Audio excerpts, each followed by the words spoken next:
Saya doakan semoga jawab salam dengan semangat, rezekinya berlimpah. Allah berikan jodoh terbaik.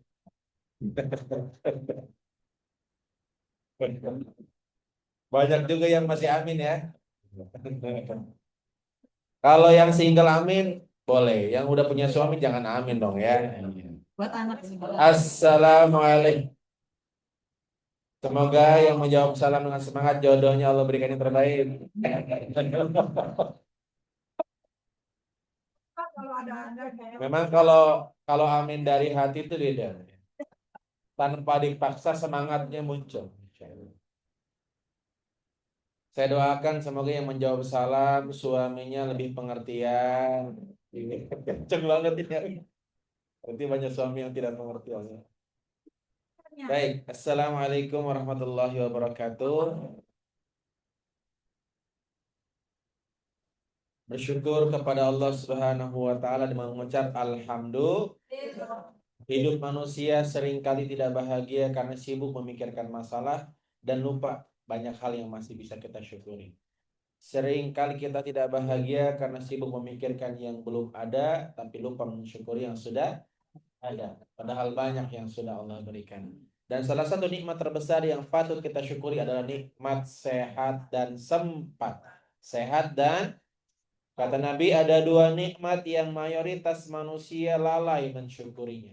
Kalau dikasih uang banyak bersyukur manusia. Dikasih rumah mewah bersyukur manusia. Tapi ketika dua nikmat ini dia miliki, kadang-kadang lupa bersyukur. Apa itu? Sehat dan sempat. Sempat itu apa? Untuk berbuat baik. Hanya dua hal. Sehat dan sempat. Ada orang sehat tapi nggak punya waktu. Nggak menikmati kehidupan. Betul tidak? Banyak bu. Berangkat matahari belum terbit, pulang matahari sudah terbenam. Berangkat anak belum bangun tidur, pulang anak sudah tertidur. Dia sehat tapi tidak sempat. Ada juga yang sempat, banyak waktu kosongnya. Kenapa? Pengangguran. Tidak banyak uangnya sehingga tidak banyak apa namanya hal yang harus diurusi kemudian menjadi sulit, menjadi sakit. Hanya ada orang sempat tapi tidak sehat, ada orang sehat tapi tidak sempat. Dan kita semua semoga selalu diberikan dua nikmat. Ya sehat, ya sempat. Ya banyak uang, ya tenang. Begitu ya. Dan bersyukurnya kita, sehatnya kita digunakan untuk kebaikan. Kenapa? Tsumma latus'alunna yauma idzin. Sungguh ketahuilah setiap nikmat yang Allah berikan Allah akan tanya. Kamu sehat digunakan untuk apa? Dan Alhamdulillah pagi hari ini setelah sekian purnama ya, Alhamdulillah bisa hadir kembali di kajian Salsabila bersama ukhti-ukhti semua. Masya Allah. Ya, yang salihah ya, salihah. Wabil khusus tuan rumah Bu Ani Rudi semoga sehat selalu. Setiap sakit yang menggugurkan dosa dan bertambahnya usia bertambah keberkahan. Dan setiap tempat yang di situ dibahas nama Allah akan diberkahi tempat itu. Semoga rumahnya menjadi rumah yang berkah, anak-anaknya salih salihah, segala urusannya dipermudah oleh Allah Subhanahu wa taala. Karena momentumnya bulan Agustus, bulan kemerdekaan, maka temanya pun tema khusus, yaitu tentang makna merdeka bagi seorang hamba. Judulnya itu, makna merdeka bagi seorang hamba. Kalau ibu-ibu membuka Kamus Besar Bahasa Indonesia, KBBI, kenapa disebut kamus besar? Karena besar, kalau kecil kamus kecil. Ya. Kata merdeka ditemukan dan memiliki beberapa makna. Tetapi makna merdeka di Kamus Besar Bahasa Indonesia secara khusus itu artinya bebas. Artinya apa? Bebas. Jadi kalau kita menyebut kata merdeka, berarti kita harus ingat kita sedang membahas bebas. Freedom. Bebas dari apa? Banyak hal. Kalau kemerdekaan bangsa bebas dari penjajahan. Ya. Makanya merdeka itu ada merdeka negaranya, merdeka ekonominya, merdeka batinnya. Tetapi ternyata merdeka yang paling dibutuhkan oleh manusia adalah merdeka dari penderitaan. Betul tidak? Ya, karena percuma kalau negara ini kemudian tidak dijajah, tapi penderitaan masih ada. Hakikatnya kita belum merdeka. Iya, iya curhat Ben. Dan setiap kita pasti punya episode masing-masing dalam bentuk penderitaan. Tetapi kemudian bukan penderitaannya yang menjadi masalah, tapi sudut pandang yang harus kemudian kita perbaiki. Karena seringkali penderitaan demi penderitaan yang kita lalui justru membuat kita menjadikan kita pribadi yang lebih kuat. Makanya ada yang namanya resilient, Bu. Pribadi tahan banting. Orang-orang yang punya karakter resilient itu tidak mungkin lahir kecuali dari badai-badai yang pernah dia lalui. Betul tidak? Itulah kenapa bangsa Indonesia termasuk bangsa yang hebat secara mentality, karena di kita bangsa yang dijajah sudah cukup lama. Ya, Jepang itu menjajah, makanya dia nggak punya mentality terjajah. Dan sekarang di Jepang itu, Bu, sedang krisis regenerasi. Banyak rumah kosong, banyak sekolahan kosong karena nggak ada orangnya. Kenapa? Karena mayoritas warga Jepang takut menikah. Khawatir tidak bisa tercukupi kebutuhannya. Padahal mereka pendapatan per kapitanya 20 kali lipat daripada Indonesia. Luar biasa ya. Jadi orang-orang Indonesia kalau kerja ke Jepang itu dapat gaji minimal 20 juta. Sebenarnya besarnya 20 juta itu karena dilihat dari Indonesia. Kalau dilihat dari sana itu upah minimum. Dengan segitu saja mereka takut menikah karena khawatir tidak bisa tercukupi. Orang Indonesia jangankan 20 juta, pengangguran berani menikah. Luar biasa kan. Pokoknya ribut tiap hari tapi beranak terus ya. Ya, ribut tapi hamil lagi, ribut, hamil lagi. Ya, makanya salah satu pembahasan yang harus kita bahas adalah tentang makna merdeka bagi seorang hamba. Jadi merdeka dalam kamus besar manusia, dalam kamus besar bahasa Indonesia apa artinya? Bebas. Adapun makna merdeka bagi seorang hamba tidak disebut merdeka menurut kita seorang hamba Tuhan, hamba Allah, kecuali terbebas dari 3 perkara. Terbebas dari berapa perkara? Ya. Jadi walaupun kita tiap hari tanggal 17 Agustus mengibarkan bendera merah putih dengan bangga karena negara kita sudah merdeka, hakikatnya kalau menurut agama kita, agama Islam, kita belum merdeka sampai kita terbebas dari 3 hal. Karena makna merdeka tadi apa, Bebas. Bebas dari apa saja? Yang pertama, bebas dari perbudakan hawa nafsu. Yang pertama apa? Bebas dari apa? Surat Al-Jasiyah ayat 23. Surat Al-Jasiyah ayat 23. Allah Subhanahu wa taala berfirman, "Maka pernahkah kamu melihat orang yang menjadikan hawa nafsunya sebagai Tuhan?" Al-Jasiyah ayat 23. Surat apa, Bu? Al-Jasiyah. Agak asing ya? Iya. Dicari coba, Bu, biar Ibu familiar, Bu. Buka handphonenya. Iya. Ada, Bu, surat Al-Jasiyah. Ayat 23. Iya. Surat 45 ayat 23. Agak asing kan, Bu, ya? Agak asing. Karena jarang-jarang kita hafal. Karena surat tengah-tengah, Bu.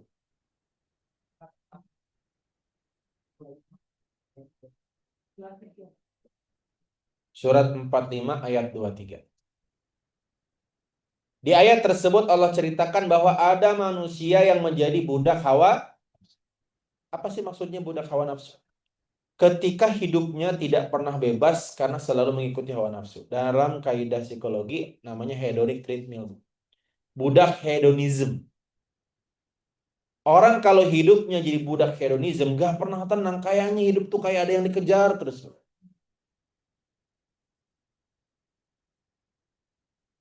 Contoh. Orang hidupnya selalu mengejar ambisi. Ada selesainya nggak, Bu? Nggak ada selesai. Hidupnya tuh sibuk terus. Nggak pernah menikmati. Contoh. Bukan berarti Islam melarang kita punya ambisi. Yang tidak boleh itu kemudian kita terlalu ambisius. Sesuatu yang over itu selalu tidak baik. Thinking itu apa, Bu? Berpikir. Itu perintah agama, Bu. Afala taqilun, apakah kalian tidak berpikir? Tapi ketika berpikirnya terlalu sering, Bu, sampai hal-hal yang di luar kendali kita pun ikut dipikirkan, jadinya overthinking. Jadi berarti yang bermasalah thinkingnya apa overnya? Overnya.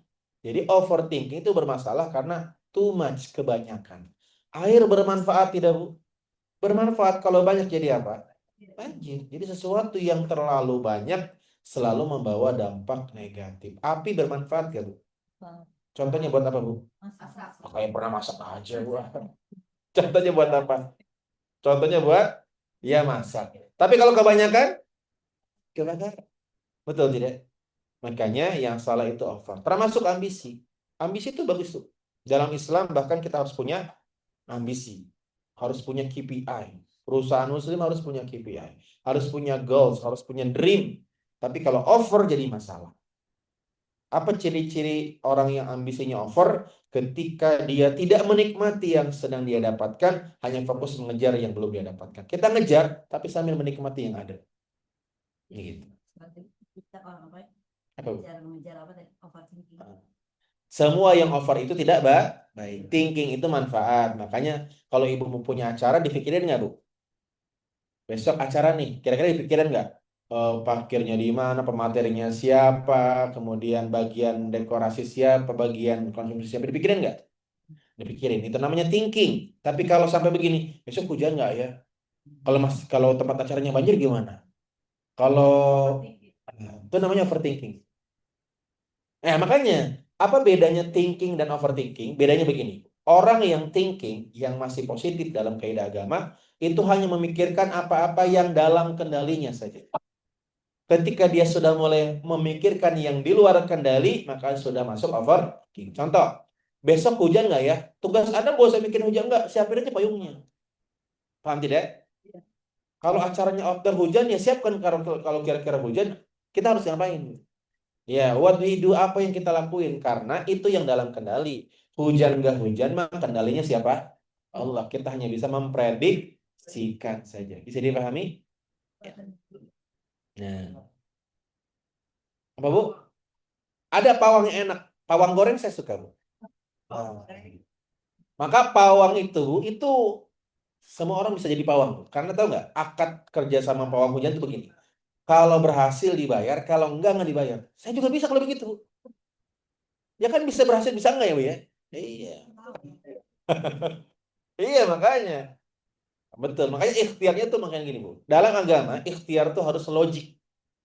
Harus masuk akal. Kalau ada ikhtiar yang tidak masuk akal, boleh. Tapi itu diperintahkan oleh agama.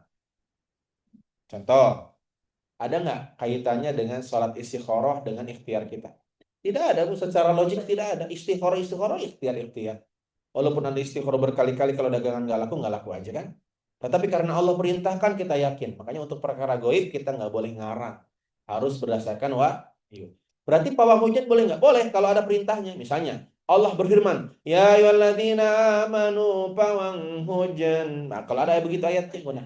Karena tidak ada, maka tidak boleh kita gunakan. Karena pawang hujan itu perkara goib.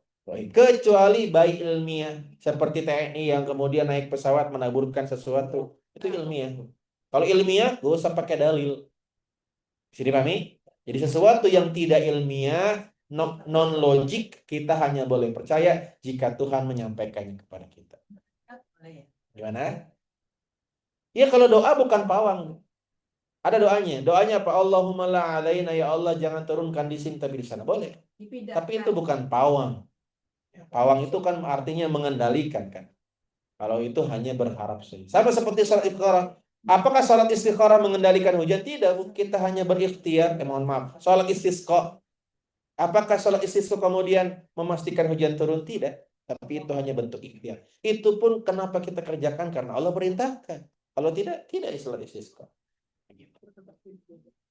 Nah itu pun tetap apa? Yang kedua, seseorang disebut merdeka dalam agama Islam bebas dari belenggu dunia. Bebas dari perbudakan belenggu dunia. Yang pertama, perbudakan belenggu hawa nafsu. Orang kalau sudah diperbudak hawa nafsu nggak ada ujungnya. Misalnya, bapak-bapak suka modif mobil. Itu nggak ada selesainya. Pentil-pentilnya diganti. Iya, udah bener-bener tuh mobil enak, diceper-ceperin, Bu. Kan nyusahin diri sendiri, betul tidak, Bu? Udah tahu di Indonesia banyak polisi jongkok, Bu. Polisi tidur masih segini polisi jongkok. Ya. Nah, makanya hawa nafsu itu mempersulit hidup manusia. Ibu pernah lihat motor yang diceperin banget tuh? Itu hawa nafsu, Bu. Motor yang sampai hampir nempel sama aspal tuh. Kan settingan awalnya nggak begitu kan? Nah, itu hawa nafsu. Hawa nafsu itu selalu menyulitkan kehidupan manusia. Yang kedua, bebas dari belenggu perbudakan dunia. Dalilnya hadis riwayat Bukhari. Hadis yang paling sahih. Jadi kalau ibu-ibu pengen nemuin hadis yang paling sahih, yang paling benar, itu yang pertama urutannya hadis Bukhari.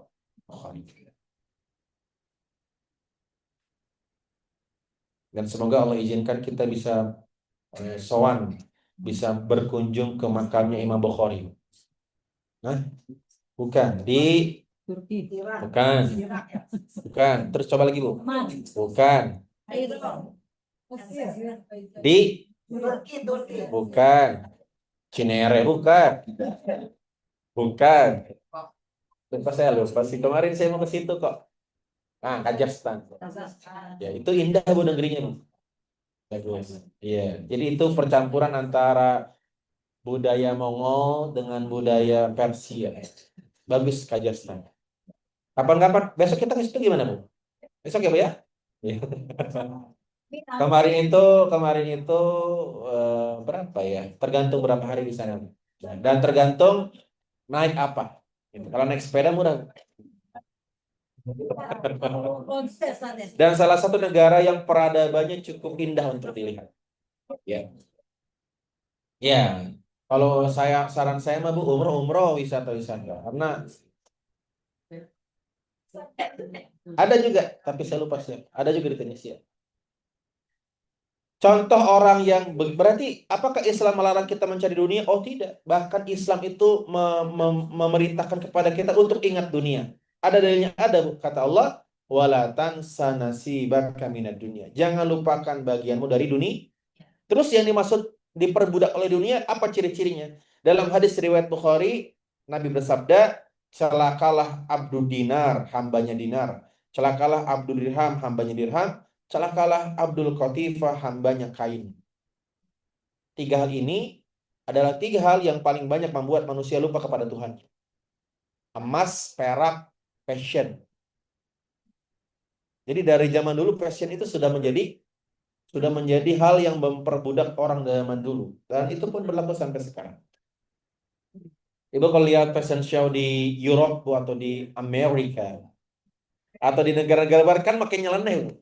Iya gak beda? Ngembang-ngembang lah gak jelas tuh. Makanya orang tuh ketika mengedepankan hawa nafsunya dia akan diperbudak oleh dunia. Kalau fashion muslim? Iya maksud saya tuh ketika seseorang sudah tidak menjadikan agama sebagai landasan, itu akan bablas sebablas-bablasnya. Islam itu agama yang membebaskan umatnya memikirkan warna, mode, tetapi pastikan batasan agamanya terlaksana dengan baik. Karena kalau agama tidak menjadi landasan, bebas Bu. Ada pakaian hanya 1 senti gitu ya, nempel di tubuh gitu ya. Kok usah tahu ada muncul di TikTok gitu ya. Makanya bebas dari dunia, maksudnya ciri-cirinya begini. Orang yang diperbudak dunia, ciri-cirinya apa? Apakah orang yang diperbudak dunia, ciri-cirinya kerja terus? Enggak, Bu. Orang yang kerja terus belum tentu budak dunia. Ciri-ciri budak dunia adalah ketika dunianya membuat dia lupa akhirat. Ciri paling konkret ketika dia bekerja lupa sholat. Itu ciri paling konkret. Berarti bisa nggak orang malas tapi diperbudak dunia? Bisa kerjanya malas-malasan tapi sholat juga enggak. Berarti diperbudak oleh dunia. Tapi bisa nggak orang rajin kerja, rajin berusaha tapi tidak jadi budak dunia? Bisa nggak? Bisa. Berangkat sebelum subuh tapi nyampe kantor dia subuh. Kerja meeting terus sampai setengah 12 duhur dia tetap duhur. Berarti walaupun dia kerja untuk dunia yang luar biasa, tapi dia tidak jadi budak dunia karena masih dia ingat kewajibannya sebagai hamba. Jelas sampai sini ya? Jadi budak dunia bukan tentang rajin atau tidak, tapi tentang bagaimana kewajibannya kepada Allah Subhanahu wa taala. Begitu. Makanya lebih baik mana, Bu? Lebih baik malas kerjanya dan tidak beribadah atau rajin kerjanya dan rajin ibadah? Banyak manusia hari ini mempertentangkan sesuatu yang sebenarnya tidak layak dipertentangkan. Contoh, Bu, lebih baik mana Bu, Ibu punya anak sukses tapi tidak rajin ibadah, atau tidak sukses tapi rajin ibadah? Itu sesuatu yang tidak layak dipertanyakan. Kalau memang bisa sukses dan rajin ibadah, kenapa harus memilih yang lain? Apakah Tuhan melarang kita untuk sukses? Kan tidak. Betul tidak? Makanya doanya semoga anak kita sukses di dunia wal akhirah. Rabbana atina fid dunya wa fil akhirati wa qina adzab. Itu doa sapu jagat, Bu. Doa yang dibaca setiap kita tawaf dari rukun Yamani sampai Hajar Aswad. Betul tidak? Adapun doa yang lain kan bebas. Makanya kalau ibu umroh kan dapat buku doa tuh, itu nggak mesti dibaca. Itu doa bukan dari Nabi tapi dikarang oleh para ulama, maknanya bagus. Itu digunakan kalau Anda bingung mau doa apa. Tapi kalau Anda punya doa versi masing-masing, baca saja. Jangan sampai Anda tawaf sambil nyari halaman berapa? Halaman berapa? Gara-gara nggak kedengeran suara mutaifnya. Mana yang ditanya juga nggak tahu juga halamannya berapa. Akhirnya ibadah bukan dinikmati malah ribut pun nyari halaman. Makanya selalu saya sampaikan kalau saya berangkat umrah ke jamaah, tawaf itu nggak cuma jamaah kita, Bu, bercampur seluruh jamaah dari seluruh dunia. Terkadang nggak terdengar suara mutaif di depan. Kalau tak terdengar, ya silakan berdoa bebas masing-masing. Hanya saja satu doa yang mungkin harus disamakan, yaitu doa tadi, Rabbana atina fid dunya hasanah wa fil akhirati hasanah wa qina adzab wa khairud doa, dan sebaik-baik doa yang kalian fahami. Jadi kalau bahasa Arab nggak paham itu tidak lebih baik, Bu. Makanya kalau Anda nggak bisa bahasa Arab, bahasa Indonesia nggak apa-apa. Kecuali doa dalam rangkaian sholat itu tetap harus pakai bahasa Arab. Jangan sampai ibu seperti ada, Bu, kisah, wallahu alam itu kisah dari antah berantah tapi saya dengar tapi ada manfaatnya. Ini akibat gara-gara nggak paham arti doa. Ada seorang Pak Haji punya istri dua. Istri pertamanya namanya Fatimah, istri kedua namanya Hasanah. Baru menikah lagi istri keduanya namanya siapa istri keduanya? Hasanah. Mereka bertiga umrah, Bu, tawaf bersama. Istri pertama namanya siapa, Bu? Fatimah. Istri kedua Hasanah. Maka suaminya berdoa Rabbana atina fid dunya hasanah wa fil akhirati hasanah. Istri pertamanya ngamuk. Mentang-mentang istri muda disebut terus. Udah hampir 7 putaran hasanah lagi. Gara-gara nggak ngerti artinya, putaran selanjutnya Pak Haji itu ganti. Rabbana atina fid dunya hasanah wa fil akhirati Fatimah. Kan jadi sesat. Gara-gara nggak ngerti artinya. Padahal hasanah di situ bukan nama orang, tapi artinya kebaikan. Kebaikan di dunia dan kebaikan di akhirat. Dan kata para ulama, apa sih yang disebut kebaikan dunia, Bu? Banyak. Harta yang berkah, anak yang soleha ya, pekerjaan yang mudah. Tapi ternyata kata para ulama, nikmat dunia yang paling besar tuh istri solihah. Kenapa istri solihah tuh nikmat terbesar bagi laki-laki? Karena ternyata ketika laki-laki punya segalanya tapi tidak punya istri solihah, itu penderitaan bagi dia. Karena kebutuhan laki-laki terhadap perempuan itu lebih dominan dibanding kebutuhan perempuan ke laki-laki. Sehingga ketika wanitanya tidak membahagiakan, maka dia menderita. Kalau dia punya iman bertahan, kalau dia tidak punya iman selingkuh. Paham nggak? Makanya saya berharap, ibu-ibu berharap gak, Bu, jadi istri yang diratukan oleh suaminya? Berharap. Tapi ingat, tidak ada ratu kalau tidak ada raja. Berarti kalau Anda ingin jadi ratu, kalau Anda ingin diratukan oleh suami, berarti Anda harus menjadikan suami sebagai raja. Mana ada raja beli gas LPG? Sayang, mau pulang ya? Beli gas ya? Nah, makanya kadang-kadang kita lupa bahwa hukum itu timbal balik. Jadikan ibu suami raja. Insya Allah suami memperlakukan Anda sebagai raja. Tapi pertanyaannya, mana yang lebih dahulu? Suami yang menjadikan istri sebagai ratu dulu, atau istri dulu yang menjadikan suami sebagai raja? Gimana? Iya, saya tanya. Menurut Anda, suami dulu yang mendahulukan istri jadi ratu, atau istri dulu yang menjadikan suami? Itu versi ibu-ibu kan? Kalau saya tanya versi bapak-bapak beda lagi. Karena saya tanya begini, Bu, bisa nggak ada raja tanpa ratu? Bisa nggak? Bisa. Bisa nggak ratu tanpa raja? Oh, bisa juga ya. Berarti jawabannya sebenarnya, Bu, yang paling bertanggung jawab atas rumah tangga itu suami. Maka semua kesalahan itu ditanggung suami sebenarnya.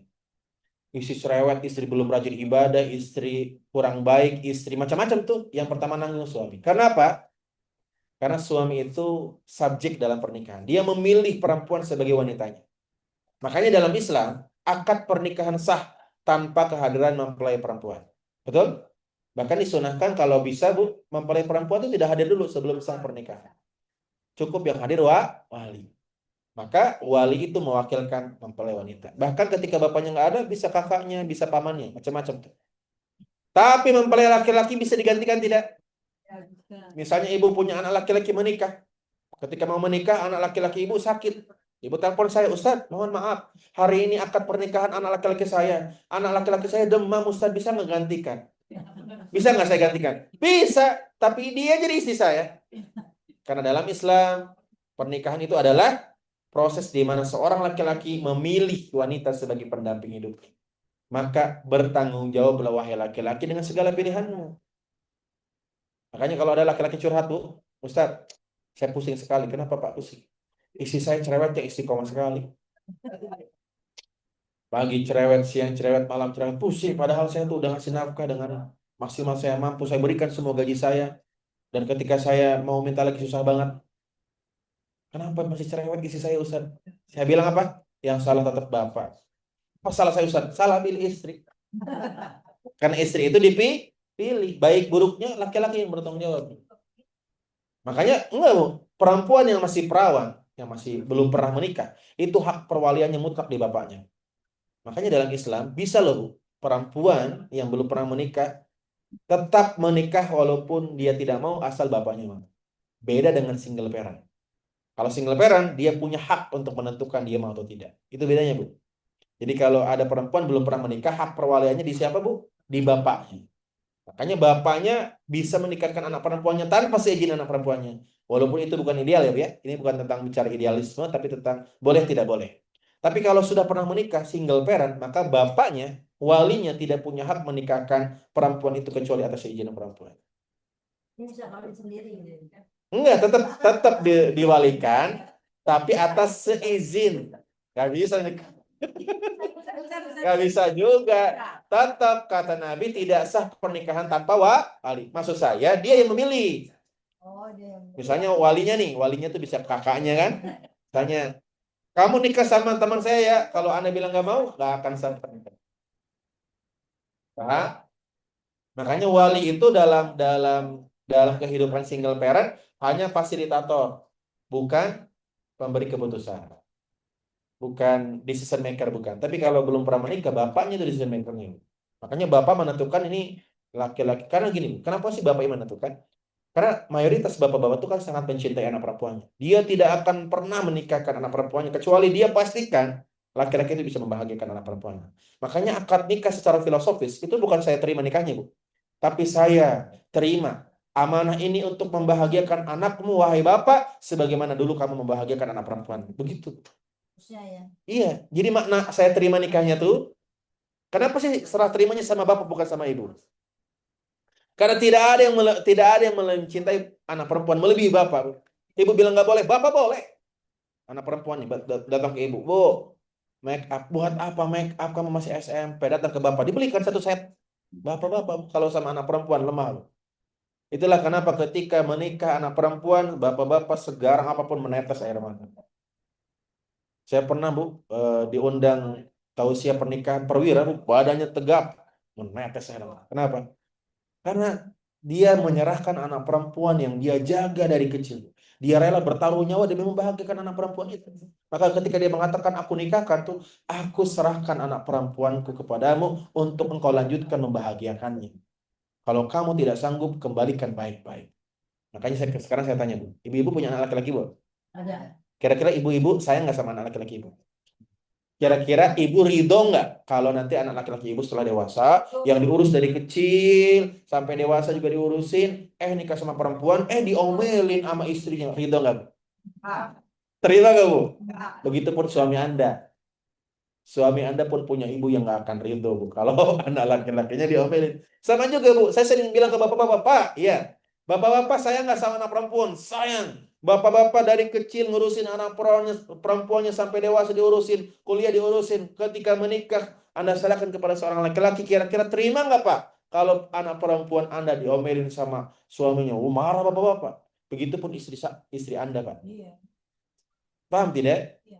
Ya, maka tidak boleh menghentikan kezaliman dengan kezaliman. Jadi tidak boleh kita beralasan, saya akan marah gara-gara dia. Nggak ada, Bu. Marah itu tetap tidak baik, walaupun sebabnya membuat kita boleh marah. Yang boleh itu tegas, bukan marah. Bedakan tegas sama keras. Apa bedanya, Bu? Kalau tegas kita menceritakan konsekuensi, makanya kita nggak berhak marah kalau nggak ada rules sebelumnya. Kita harus punya kesepakatan dulu, misalnya sama anak. Nah, pokoknya kalau kamu pulang melebihi adzan maghrib, rules yang berlaku adalah besok kamu selama 1 minggu tidak mendapatkan uang jajan. Atau misalnya pemotongan uang jajan 50%. Karena kita nggak bisa tegas kalau nggak ada aturan. Tiba-tiba marah gitu. Kemudian anak pulang terlambat, terus Anda tiba-tiba ngomong saat itu juga, oh kamu pulangnya terlambat terus ya udah ya, besok mulai besok sampai seminggu ibu nggak akan ngasih uang jajan. Nggak boleh bu. Kenapa? Karena dia nggak tahu konsekuensinya dari awal. Bisa dipahami?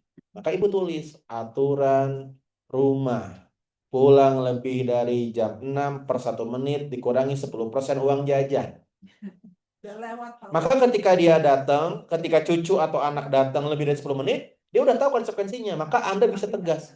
Ah, Masya Allah, 10 menit nak ya. Cuk, ya sudah besok berarti uang jajanmu dipotong 10%. Dia mau guling-guling, mau rolling, tetap diberlakukan. Nah orang hari ini nggak tegas tapi keras. Omdo, omongannya doang. Kalau anak rewel tantrum di mall, oh gini ya, tantrum ya rewel ya. Kalau begini nggak akan lagi mama ajak. Besoknya diajak lagi. Maka trust issue jadinya. Jadi ancamanmu sekeras apapun nggak ngefek. Maka jadilah orang tua yang tegas. Ngomongnya sambil senyum. Ya Allah, rewel ya. Ih, guling-guling. Lanjutin deh sampai capek. Tapi konsekuensinya seperti yang sudah kita sepakati, seminggu ke depan mama kemanapun kamu nggak boleh ikut. Dia mau guling-guling di rumah tetap nggak boleh ikut. Itu namanya tegas. Dan itu akan berdampak Bu untuk next selanjutnya. Jadi ketika kita ajak ke mall mau marah, oh mau rewel, nggak apa-apa. Ingat rewel konsekuensinya ini, nurut konsekuensinya ini. Dan itu ajaran agama kita. Taat ini balasannya, maksiat ini balasannya. Makanya Nabi Muhammad pernah ditegur oleh Jibril. Dan teguran Jibril ini bukan untuk Nabi Muhammad, tapi untuk manusia. Apa kata Jibril? Ish, masih kita hidup sesukamu. Bebas. Bebas kata Jibril kepada Muhammad, wahai manusia, hiduplah sesukamu. Tapi ingat, fa innaka mayyit, kamu akan meninggal dunia. Bebas. Makanya kata Al-Qur'an apa? La ikraha fiddin. Tidak ada paksa.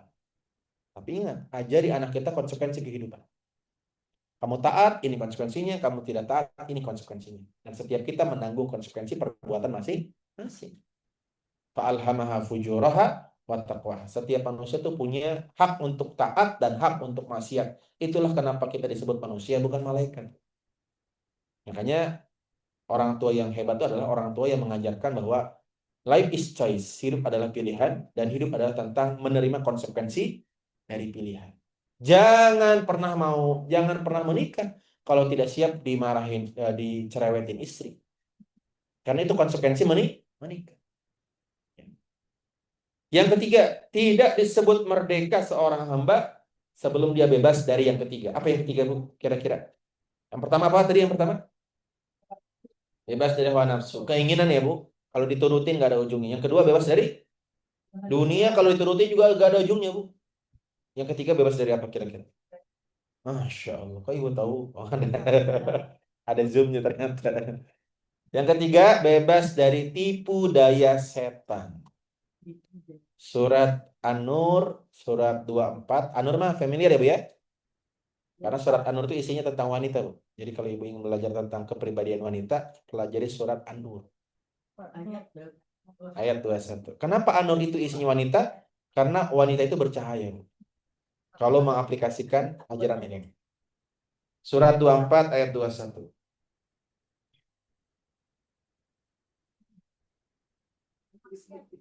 Setiap manusia diberikan pilihan untuk bermaksiat dan taat. Itulah kenapa disebut manusia. Kalau manusia tidak punya pilihan untuk bermaksiat, namanya malah. Makanya setiap manusia itu punya potensi negatif dan potensi positif. Itulah kenapa orang yang berbuat baik jadi pahala. Kenapa? Karena ada challenge. Makanya mohon maaf, Bu. Saya pernah dibilang begini, Ustadz, ada teman saya mualaf bilang begini, Ustadz, kenapa sih Allah melarang daging babi? Padahal daging babi itu daging paling enak. Daging babi itu menurut dia daging yang paling enak. Justru memang harusnya begitu tuh. Kalau daging babi tidak enak, di mana ujiannya? Ibu dilarang makan, misalnya apa? Bu, jangan makan batu goreng ya. Mana ada yang mau makan batu goreng? Nggak usah pakai dilarang. Itulah kenapa babi itu hewan yang dilarang untuk dimakan dagingnya, karena babi itu dagingnya enak, Bu. Babi itu dia dagingnya pun seperti lemak. Kata yang pernah makan. Dia nanya. Makanya mohon maaf Bu, jangan mengkaitkan haram sesuatu yang haram dengan sesuatu yang negatif. Misalnya, babi itu ada cacing pitanya. Justru Bu, semakin negatif larangan, semakin nggak jadi larangan itu. Kan challenge-nya larangan karena ada godaan untuk memakan. Paham nggak maksud saya? Jadi memang wajar saja kalau daging babi enak dan itu dilarang karena itu ujian. Kalau daging babi nggak enak, nggak usah pakai dilarang, nggak ada orang mau mah.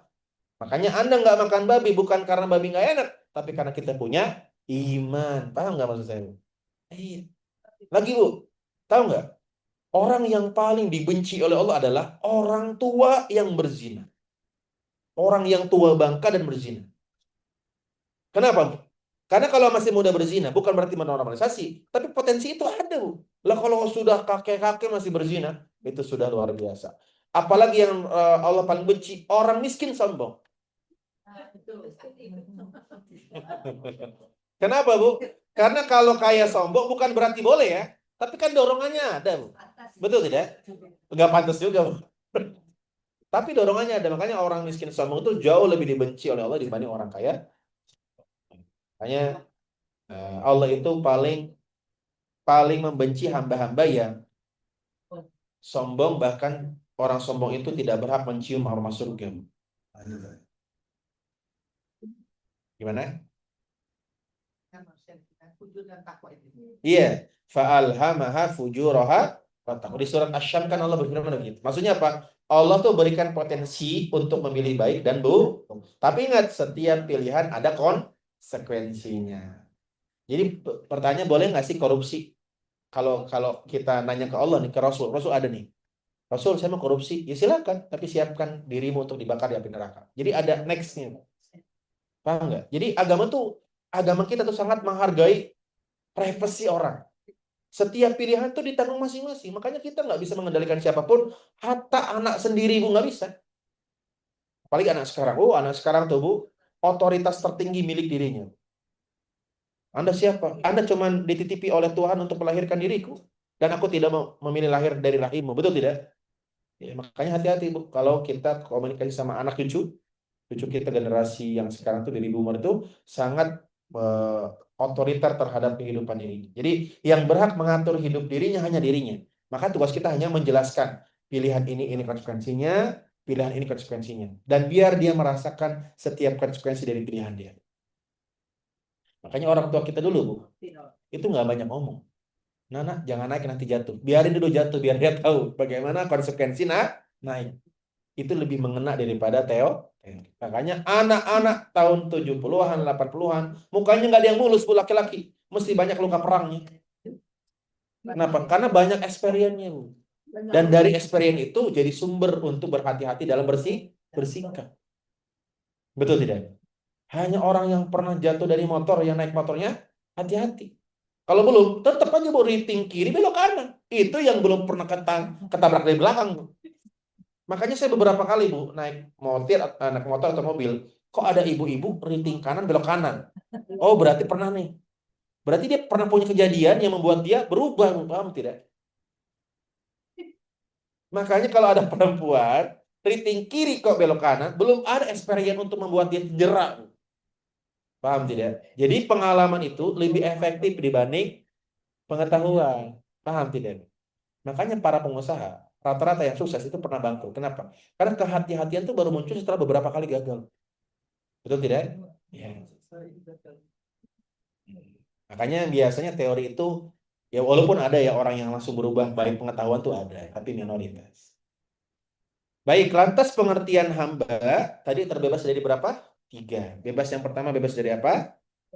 Hawa nafsu. Nah, bagaimana cara mengendalikannya? Kita bahas ya how to-nya. Cara mengendalikan hawa nafsu, hedonism dalam bahasa kerennya, Bu. Hawa nafsu itu hedonism. Caranya adalah puasa, dalam perspektif agama puasa. Jadi puasa itu melatih untuk mengendalikan hawa nafsu. Kita nggak bisa menghilangkan hawa nafsu, hanya bisa mengendalikan. Beda ya Bu ya? Menghilangkan dan mengendalikan. Karena nafsu itu bagus Bu, kalau bisa, kalau under control kita. Karena nafsu itu kan motivasi, di situ adanya Bu. Apa namanya, semangat hidup ada di situ. Makanya ketika orang punya nafsu, dia semangat. Tapi dalam kendali yang baik. Maka dalam perspektif agama, aktivitasnya namanya puasa. Ya puasa biasa. Puasa itu ternyata untuk melatih kita mengendalikan hawa nafsu. Ibu, jam 7 pagi di bulan puasa, sebenarnya bisa nggak makan? Tanpa orang tahu, bisa nggak? Bisa nggak minum, Bu? Bisa. Tapi kenapa nggak minum? Itu namanya mengendalikan. Dan ternyata ibu bapak bisa. Dan ujungnya adalah kenikmatan. Makanya orang yang bisa mengendalikan hawa nafsu, dialah yang paling bisa menikmati hidup. Karena tidak ada kenikmatan tanpa penantian, tidak ada kenikmatan tanpa perjuangan, tidak ada kenikmatan kalau semuanya mudah didapatkan.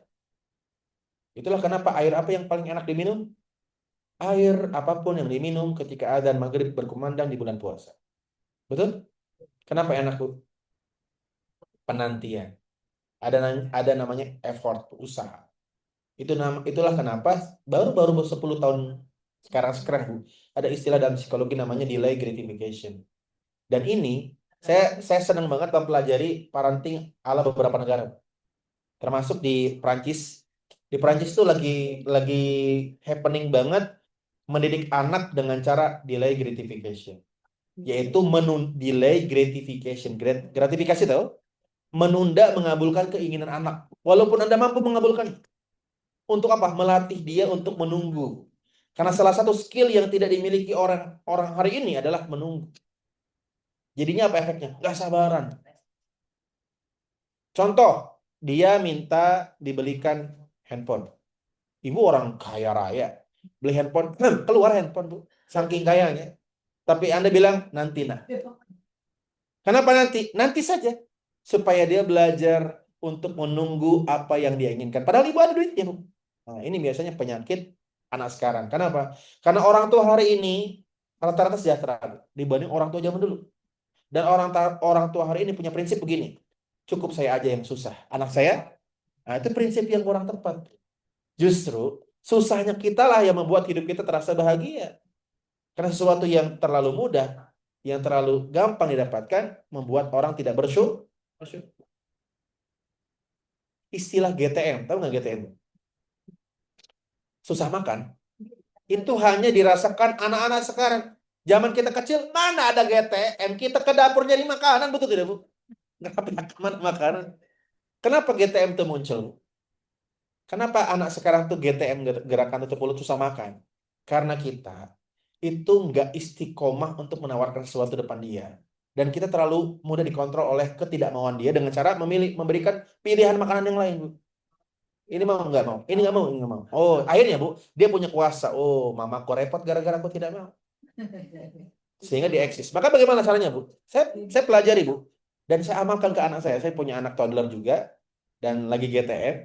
Betul, Bu. Ternyata tawari anakmu makanan yang bermanfaat untuk dia minimal 20 kali. Gak mau. Gak mau. Udah. Ajari kepada dia. Kalau kamu nggak mau ini, gak ada makanan. Sehingga nextnya apa, Bu? Setiap saya suapi dia mau. Kenapa? Saya percuma begini. Toh tetap itu ini tawarkan. Paham maksud saya, Bu? Dan itu yang berlaku untuk orang tua kita tuh kepada kita, Bu. Betul tidak? Apa kalimatnya? Kalau nggak mau makan ini, gak usah makan. Dan benar, kita makan, Bu. Pada akhirnya pas lapar, diketek-ketek. Artinya, kenapa sih orang tua dulu kita bisa begitu? Satu, memang tidak ada pilihan yang mereka berikan. Betul tidak? Nah, orang tua sekarang banyak pilihannya, Bu. Karena punya sumber daya yang luar biasa. Dan itu jadi kelemahan orang tua sekarang. Akhirnya apa, Bu? Akhirnya anak terlalu banyak pilihan. Akhirnya, Bu, ya susah dikasih kenikmatan. Dikasih ini gak mau, dikasih ini gak mau. Telur omelet gak mau, ceplok gak mau, dadar gak mau. Kita dulu, telur ceplok dibagi 4 mungkin pernah mengalami. Pernah makan pakai garam gak sih, Bu?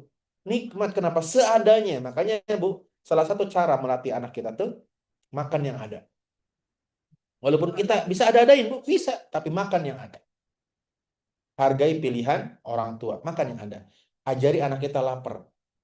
Karena lauk yang paling enak adalah rasa lapar. Makanya dalam Islam, kita tuh tidak dianjurkan makan sebelum lapar. Konsep Islam tuh gini. Kalau makan dianjurkan pas lapar dan berhenti sebelum kenyang. Kenapa? Supaya nikmatnya makanan nggak hilang. Makanan apapun yang dimakan dalam keadaan kekenyangan itu nggak nikmat. Diulangi ya. Makanlah ketika lapar, berhentilah sebelum kenyang. Ada kalimat yang kurang tepat, makanlah sebelum lapar. Salah, Bu. Makanlah ketika lapar. Berhenti sebelum kenyang. Kenapa? Ketika makan sebelum lapar, maka semua makanan tidak akan disyukuri. Karena tidak akan enak. Tapi kalau lepas lapar, enak. Tapi berhentinya sebelum kenyang. Kenapa? Kalau udah kenyang, semua makanan tidak terasa nih. Karena kenikmatan itu hanya ada di dalam batasan tertentu. Makanya guru saya menyampaikan, kalau Anda ingin menikmati durian, nggak usah punya kebun durian. Malah nggak makan. Kalau Anda sudah punya kebun durian, Anda sudah tidak bisa menikmati durian. Makanya kalau Anda ke Bogor, Bu, kapan-kapan kalau pas musimnya kita ke Bogor, ini seru, Bu, ya. Makan durian itu paling enak dari pohonnya, jatuh dari pohon. Kalau Anda main ke Bogor, ke kebun durian, rata-rata yang makan pengunjung apa pemilik durian? Kalau pemilik durian ditawarin ngomong apa? Makan. Dia sudah sense-nya, Bu, sudah hilang kenikmatan. Sesuatu yang tidak terbatas menghilangkan kenikmatan. Contoh, Anda memandang pantai di Labuan Bajo itu mesti senang, Bu. Pasir putih, bening banget, Bu, airnya itu kayak kolam renang, Bu. Terumbu karang tuh dari perang itu kelihatan dia saking beningnya. Kenapa Anda menikmati itu? Karena ada batasnya, jarang. Tapi kalau Anda tanya orang Labuan Bajo, lihat pantai yang begini gimana? Nah, makanya, Bu, kenikmatan itu berkurang sedikit demi sedikit tergantung berapa kali Anda menikmati. Contoh, Anda makan makanan paling enak. Suapan pertama paling enak, Bu. Suapan kedua berkurang 0,0 sekian persen. Suapan ketiga seterusnya begitu. Ternyata dunia tuh begitu. Makanya orang yang diperbudak dunia itu tidak akan menikmati kebebasan terhadap kenikmatan hidup. Kenapa? Diperbudak tuh terus-terusan kan? Begitu. Sama juga, Bu. Sama juga. Nggak bisa kita pungkiri. Istri itu paling cantik saat hari pertama pernikahan. Alangkah indahnya pengantin baru. Kenapa pengantin baru itu indah? Karena itu pertama. Hari kedua, hari ketiga, hari keempat. Nah, kemarin ada yang nanya begini, Bu. Saya ngisi pengajian di Cinere. Mungkin pertanyaan ini relate dengan ibu-ibu, ya. Saya punya pengajian di Cinere rutin, di Rumil. Ada pertanyaan begini. Ustaz, betulkah laki-laki itu ada puber kedua? Suami saya usia 47 tahun. Kenapa ya akhir-akhir ini tuh dia sering ngelirik perempuan lain padahal saya di samping dia? Dia nanyanya begini, apakah menurut Islam ada pubertas yang kedua? Saya jawab, sebenarnya bukan puber, Bu. Sebenarnya itulah batas akhir hilangnya kenikmatan. Karena kan jadi gini, siapa sih perempuan yang LDM? Pernikahan yang LDM, long distance marriage, itu jauh lebih bahasanya bertahan ke keindahan pasangannya dibanding yang every single day ketemu. Makanya kalau ada suami istri satu rumah, satu tempat kerja, satu kantor, satu divisi, satu meja kerjanya, itu kalau nggak pinter-pinter banget, Bu, ngelola batin, itu cepat banget bosannya, Bu. Nah, pertanyaannya, berarti Islam membenarkan suami selingkuh? Enggak, makanya semakin bertambahnya usia, semakin kuat imannya, Bu. Kenapa? Karena godaan kejenuhan dan kebosanan itu semakin kuat. Makanya usia 40 tahun kok nggak ngaji, bahayanya. Kenapa? Karena di usia 40 tahun lah semua terasa ingin baru lagi. Orang kalau udah usia 40 tahun pengen mobil baru, pengen rumah, semua pengen baru. Kenapa? Karena semua yang dimiliki itu dimiliki sudah dalam jangka panjang dan kenikmatannya hilang. Makanya kalau orang usia 40 tahun nggak ngaji, bahaya. Kenapa bahaya? Dia akan mengiyakan semua keinginan baru. Makanya usia 40 tahun itu penentu. Itulah kenapa Nabi diangkat menjadi Nabi usia berapa? 40 tahun. Betul. Makanya bahkan itu bukan dalam pemahaman agama ya, dalam pemahaman barat pun ada. Kenapa? Di usia 4, kan gini, manusia itu range usianya ternyata rata-rata 60 tahun. 60 tahun. Dari 60 tahun itu, rata-rata mereka mulai menikmati dunia usia 20. Baru tuh mereka menikmati dunia. Berarti menikmati dunia itu kan 40 tahun kan, dari 20 ke 60. Dan 40 tuh tengah-tengah tuh. Itu lagi lapar-laparnya, lagi haus, ibarat lari maraton, Ibu. Jarak 10 kilo. Anda tahu nggak yang paling berat di jarak berapa? Jarak 5 kilo. Disitulah ujian jenuh, pengen berhenti, pengen nggak lanjut lagi. Makanya di usia 40 tahun tuh banyak laki-laki yang nggak punya iman, pengen milih yang baru-baru. rumah baru, istri baru. Makanya coba cek Bu, rata-rata kasus perselingkuhan itu di atas 40 tahun. Gitu. Dan semoga di sini tidak ada. Makanya ya bisa jadi kalau kalau 60 pengen bisa jadi Bu, tapi rata-rata keinginan itu dimulai. Tapi gini Bu, tidak semua laki-laki yang punya hasrat itu mengiyakan hasratnya. Ada beberapa faktor. Ada yang karena faktor sosial. Dia tidak mau dihukum secara sosial. Ada yang faktornya bukan faktor agama, Bu, tapi faktornya faktor kecintaan dia kepada anak-anak, faktor anak juga. Tapi memang yang paling kuat itu faktor agama. Karena faktor agama tidak bisa dihentikan oleh apapun. Kalau faktor anak, ya kalau punya anak. Kalau faktor cinta, ya kalau masih cinta. Kalau agama, ya harus tetap diterapkan sampai kapanpun. Itulah kenapa ketika usia Anda udah mulai 40 tahun ngajinya yang serius. Dan kalau bisa ajak suami. Gak bisa diajak, panggil ustadz ke rumah. Saya pernah punya pengalaman. Ngisi pengajian satu keluarga besar. Keluarga besar, awalnya istrinya yang mengundang saya. Dan responnya tidak nyaman sekali. Dan saya diundang di waktu di mana mereka nggak keluar. Hampir-hampir tidur, Bu. Pengajian malam, jam 9 baru mulai. Tapi qadarullah saya dekat dengan rumah beliau, jadi saya datang dan ibunya cerita banget saking pengennya keluarganya itu baik. Awal-awalnya nggak ada respon, awal-awalnya cuek, lama-lama Bu, karena laki-laki itu asal sudah nyaman mereka akan betah berlama-lama. Maka carilah ustadz yang kira-kira suami Anda cocok sama ustadz itu. Karena kalau udah cocok Bu, laki-laki itu budaknya kecocokan dia. Dia kalau cocok sama ustadz A, maka apapun perkataan ustadz A benar salahnya diikuti sama bapak-bapak. Itulah bahayanya bapak-bapak. Makanya bapak-bapak itu nggak boleh ketemu guru yang salah. Makanya cari kira-kira kan banyak kenalan anak nih Ustadz nih yang kira-kira cocok panggil ke rumah Bu sebulan sekali nggak apa-apa. Karena laki-laki itu memang susah mendatangi sebuah tempat untuk ngaji. Dia harus didatangi. Begitu. Lanjut. Berarti kalau kita bertanya bagaimana mengendalikan hawa nafsu, caranya adalah sering-sering puasa. Delay gratification, menunda mengabulkan keinginan. Delay gratification itu berlaku untuk anak dan diri sendiri. Makanya ibu-ibu kalau lagi pengen banget beli apa-apa, ada duitnya, jangan beli dulu. Padahal bisa beli. Minimal masukin keranjang dulu. Tapi jangan payment dulu. Biar apa? Biar pikiran kita Bu jernih dulu nih. Mana kebutuhan, mana keinginan. Minimal bawa tidur dulu. Contoh, Mbak Isa tiba-tiba muncul ting, pengen beli A, lihat-lihat. Dan ada duitnya Bu. Di mobile banking penuh isinya, baru ditransfer lah sama anak-anak. Anak 5 alhamdulillah Ustaz, per anak 5 juta Ustaz alhamdulillah, jadi 25 juta. Saya tahu kayak gini, nyesal saya punya anak 5 Ustaz, tahu kayak gini mas 10 Ustaz. Per bulan 50 juta. Ketika muncul keinginan dan ada uangnya, jangan beli ketika itu Bu. Latih. Karena kalau Anda biasain pengen langsung beli, maka ketika sudah beli muncul lagi yang lagi, muncul lagi. Pengen. Tarik nafas, masukin keranjang. Bawa tidur. Besok tanya, beneran beli nggak ya? Tunda lagi Bu, beneran beli ya? Tunda lagi. Ujungnya Anda hanya membeli sesuatu yang Anda butuhkan. Gitu caranya. Dan ini berlaku paling kuat untuk wanita. Karena wanita perasaannya lebih Nah, kalau laki-laki memang dia makhluk logik Bu. Ya kalau benar-benar. Tapi laki-laki juga banyak yang diperbudak oleh hobi ya. Sama juga sebenarnya. Ya. Jadi cara untuk mengendalikan hawa nafsu bagaimana? Puasa. Yang kedua, cara mengendalikan supaya kita tidak jadi budak dunia. Kalau kita ingin menjadi pribadi yang nyari dunia tapi tidak jadi budak dunia, coba tentukan batas cukupmu, Bu. Ini penting. Gitu ya. Kalau kita nggak pernah punya batas cukup, kita akan ngejar terus. Laki-laki nih, Bu.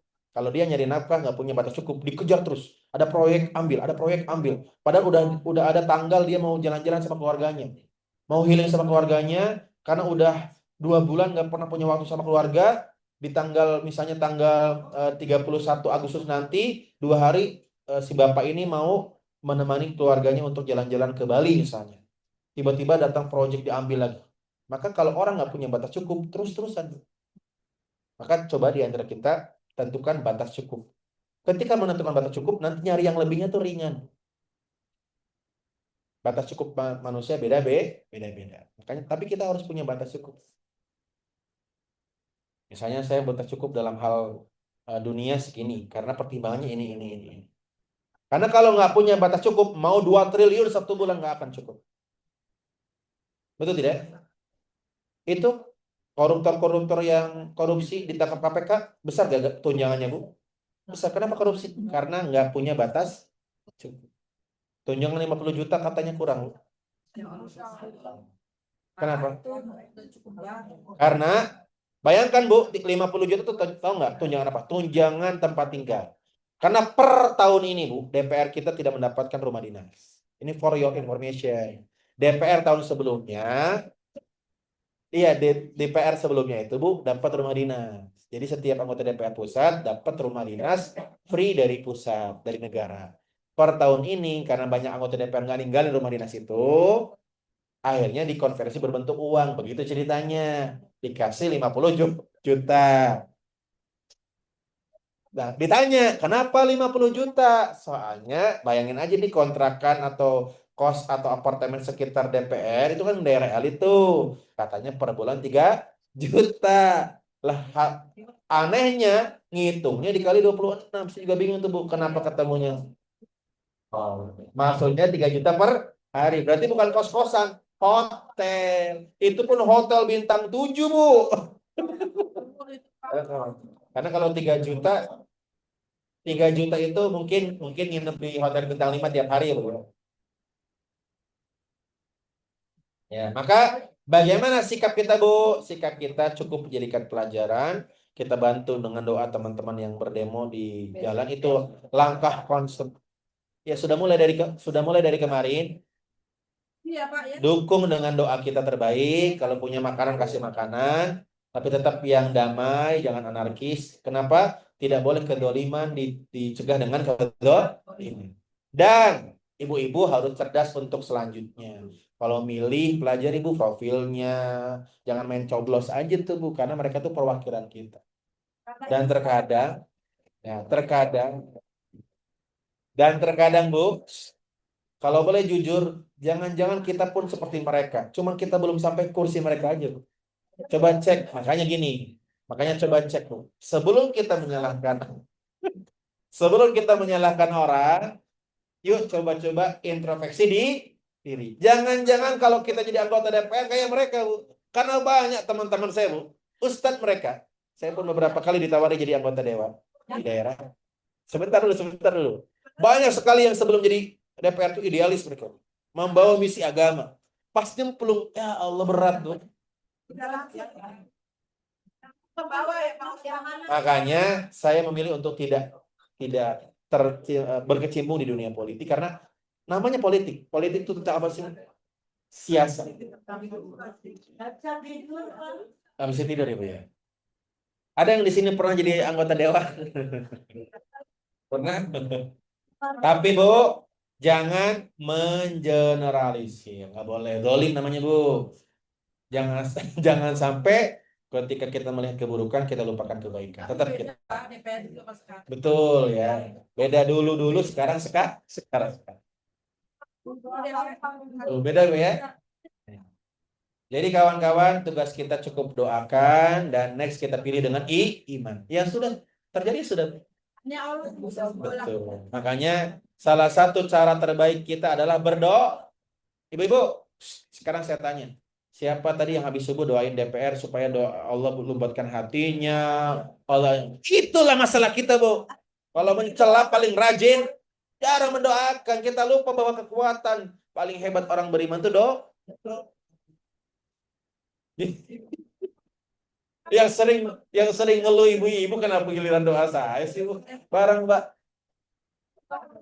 Ya, makanya ibu-ibu kalau doa sebut, ya Allah, hamba punya perwakilan di DPR yang sedang tidak baik-baik saja. Di tengah rakyat yang sedang kesusahan, mereka terlihat sangat girang dengan tunjangan. Maka ya Allah, jadikan mereka pemimpin yang amanah, lembutkan hatinya. Kalau mereka tidak kunjung berubah, ya Allah, berikan husnul khatimah. Amin. Kan husnul khatimah doa yang baik apa buruk? Baik. Masalah matinya kapan terserah Allah. Tapi satu, Bu, setiap saya ngisi pengajian, saya ingin menyampaikan satu hal. Tidak ada yang berubah dengan kebencian. Gak ada. Kebencian tidak akan merubah apapun kecuali bertambahnya musibah dan ketidakbaikan. Maka kalaulah kita ingin merubah, semangatnya tetap semangat cinta. Semangatnya cinta kebaikan. Kenapa? Karena itu berat. Karena ngebenci orang sama mencintai orang itu lebih mudah membenci orang. Betul tidak?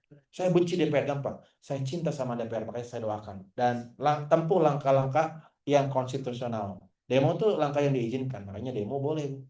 Ya. Demo masakan. Tuh. Lanjut. 5 langkah supaya kita jadi hambanya Allah yang sempurna. 1. Oh, satu lagi dulu. Ulangi. 1. Supaya tidak jadi budak hawa nafsu puasa. 2. Nah, tentukan batas, cukup biar tidak diperbudak. Ibu batas cukupnya 2 piring. Ya berarti kalau ibu makan sampai 4 piring, 5 piring, diperbudak. Makanya Bu, saya tidak menganjurkan Anda datang ke all you can eat. Kalau ibu datang ke all you can eat, itu diperbudak betul. Lihat orang makan tuh, di. Kenapa? Sayang kalau dia tidak makan banyak. Padahal Bu, lucu loh Bu. Dia makan untuk menikmati, tapi gara-gara ada prinsip dalam hatinya kalau makannya dikit rugi, jadi makan. Nah, itu namanya dia nggak menentukan batas cukup. Bayarnya itu. Makanya saya tuh Bu, saya juga kadang-kadang datang ke all you can eat. Saya juga datang, tapi bukan karena ingin makan banyak, tapi karena makanannya enak. Makanya saya bisa melihat orang yang datang ke all you can eat itu ada 2 golongan. Ada pemula sama profesional. Yang pemula suka nggak suka diambil Bu, karena dia nggak mau rugi. Sedangkan orang yang profesional dia ingin menikmati makanan enak dengan harga yang cukup murah. Karena all you can eat itu murah Bu. Ya, makanya tadi kalau di semua cobain itu golongan yang pertama saya bilang. Gitu. Makanya Bu, saya itu kalau ditawari makan, jadi gini. Saya itu gak mau diperbudak makanan tuh. Saya itu kalau lapar ditawarin makan sama panitia. Saya kan sering diundang ngisi pengajian di luar kota. Setiap kota kan mesti nawarin makan ya setiap. Saya baru pulang dari Banjarmasin kemarin hari. Nah, mereka nanya, Ustadz mau makan apa? Apa aja Pak yang dekat hotel? Kenapa? Karena saya lagi lapar. Orang kalau lapar, semua makanan enak. Dan saya nggak mau effort untuk sesuatu yang semuanya enak.